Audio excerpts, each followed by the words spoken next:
Assalamualaikum warahmatullahi wabarakatuh. Pak Ustadz, mat sore, gimana kabarnya? Maaf Pak Ustadz, baru kali ini saya bisa kirim audionya, soalnya saya sibuk terus. Dan gimana kabar teman-teman pencinta selawat di sore hari ini? Semoga hajat teman-teman segera terkabulkan sama Allah Subhanahu wa Ta'ala. Amin. Saya mau bagi cerita masalah baca selawat Nabi dengan selawat Jibril dan Bismillah sama istighfar yang kedua kali ini ya. Alhamdulillah Pak Ustadz, setelah saya mengamalkan selawat dan istighfar sama Bismillah, sekarang saya udah bisa merasakan keajaibannya gimana. Dan alhamdulillah ya, waktu dulu saya pernah kehilangan rumah saya karena dijual sama anak tiri saya.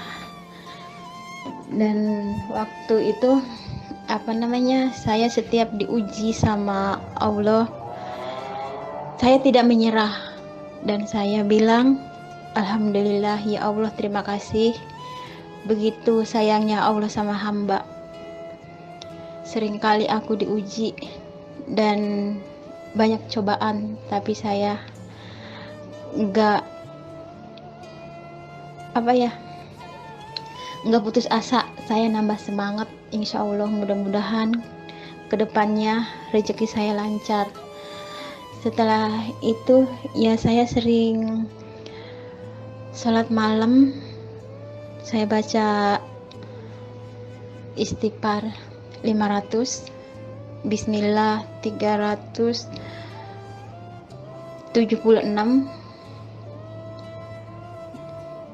dan selawat Nabi 1000, selawat Jibril 1000. Tiap hari, tiap habis sholat saya bacain itu ya. Terus ya alhamdulillah, adik ipar saya itu tiba-tiba nawarin rumah ke saya yang di Banten itu. Saya di situ bengong. Karena apa bengongnya? Saya kan nggak megang uang.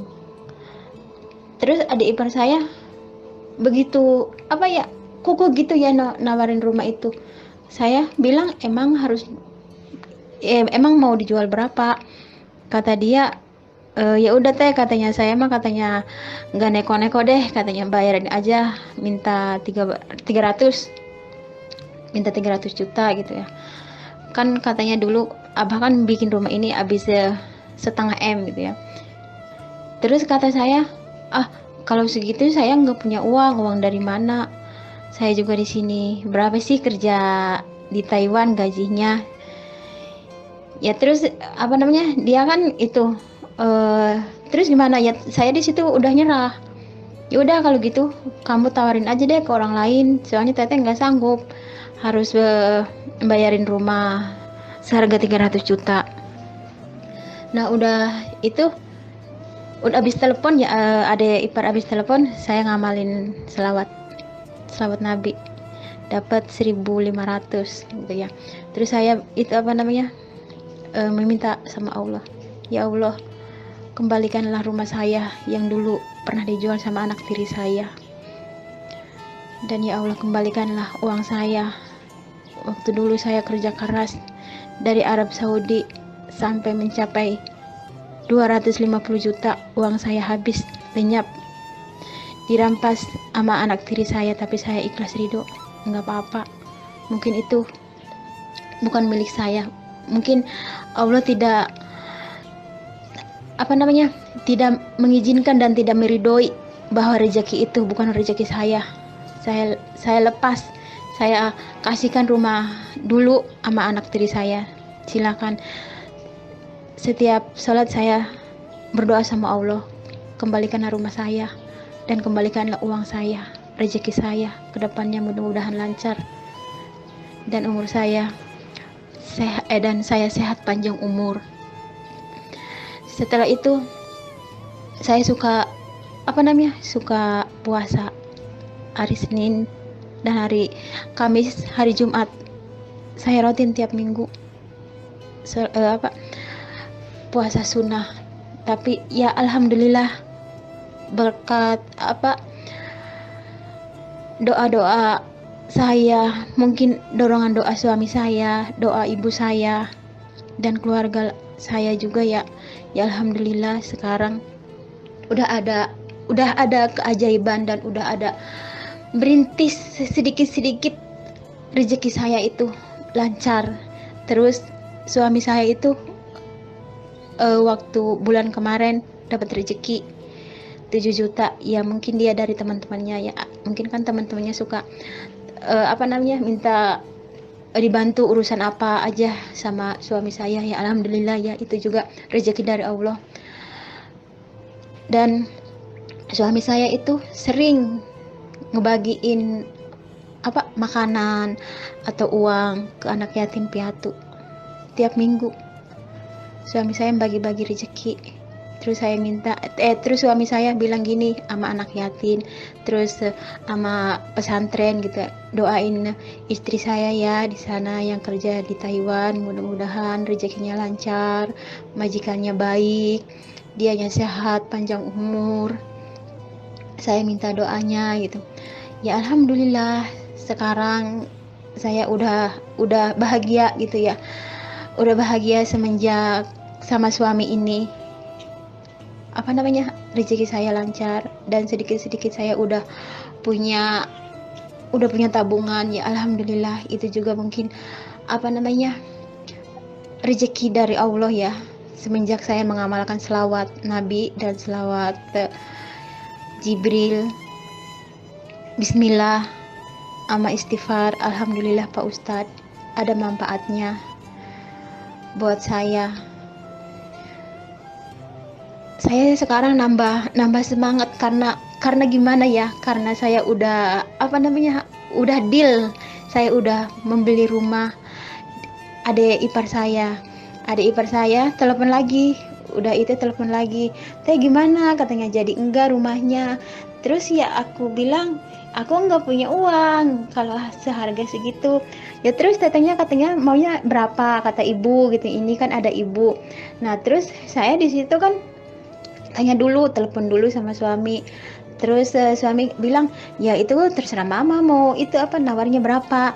Terus saya gini, gimana kalau saya tawar 100 juta gitu ya. Dianya ngasih enggak? Ya jajal aja katanya, siapa tahu katanya milik kita, dia ngasih. Kalau enggak ngasih ya berarti bukan miliknya kita gitu ya, kata suami saya. Terus suami saya bilang gini, pesen gini sama saya, kalau mau telepon lagi SMS lagi sama adik ipar, baca bismillah dulu katanya, amalkan dulu bismillah sama selawat gitu, kata saya, insya Allah. Nah udah gitu saya ngamalkan lagi. Terus dia itu langsung telepon adik ipar saya, teh gimana? Terus saya bilang gini, ya udah sekarang mau enggak teteh deal harganya cuman 100 gitu ya, cuman 100 juta gitu. Itu mah terserah, mau dikasihin ya saya beli, kalau enggak dikasihin ya silahkan tawarin lagi ke orang lain gitu ya. Soalnya teteh enggak punya uang, alasannya saya gitu ya. Terus ya dianya kan, ya udah teteh katanya jangan segitu mah, katanya ya murah banget katanya dia. Ya itu mah terserah kamu gitu, mau dikasih mau enggaknya itu kan hak kamu, bilang gitu ya saya. Terus dia nyanterin dulu, katanya saya mau rumusan dulu kan sama ibu gitu. Terus dia rumusan dulu sama ibu ya, sama mertua saya, mungkin gini-gini ya, nggak tahu lah bicara apa gitu. Terus dia itu nggak lama itu ya, 10 menit gitu, dia itu telepon lagi sama saya katanya kata ibu katanya 200 gitu. Terus saya jawab, saya nggak sanggup kalau 200 juta, lagian saya nggak megang uang. Itu mah gini aja, ya udah teteh kan nggak bilang sama itu dulu sama suami teteh, ya udah teteh kan nawarnya 100, ya udah saya sekarang ditambahin 120. Gimana kalau misalkan sama adik iparnya oke, ya teteh langsung langsung DP gitu ya. Kalau enggak oke ya itu mah terserah, karena teteh kan punya uangnya cuma segitu gitu ya. Terus ya apa gimana ya, mungkin berpikir gitu. Terus saya itu sambil sambil telepon itu ya, habis telepon sama dia itu, di dalam hati saya itu ngamalin terus selawat itu ya, mudah-mudahan rumah itu kebeli sama saya ya Allah, mudah-mudahan kebeli sama saya gitu ya. Terus saya bilang apa namanya, Bismillahirrahmanirrahim aja ya, mudah-mudahan saya bisa mendapatkan rumah itu, mudah-mudahan adik ipar itu ya apa namanya ngasih seharga segitu gitu ya. Tapi ya alhamdulillah, alhamdulillah ya Allah, terima kasih banget. Adik ipar saya nelpon lagi, ya udah teh katanya sekarang deal, katanya minta 120 katanya. Ya udah saya itu bayarin 120 ya, tapi saya ini yang 5 juta buat hadiah ibu, jadi saya apa namanya ngasihnya 125 juta. Alhamdulillah Pak Ustadz, sekarang saya udah bangga punya rumah yang dulu apa namanya rumah saya dijual sama anak tiri saya. Ya Allah Pak Ustadz, sekarang udah kegantian rumah saya. Alhamdulillah, saya sungguh bahagia, nggak terasa saya punya rumah itu, meneteskan air mata, dan saya sampai bahagia banget. Rumah itu langsung dipindahin sama suami saya.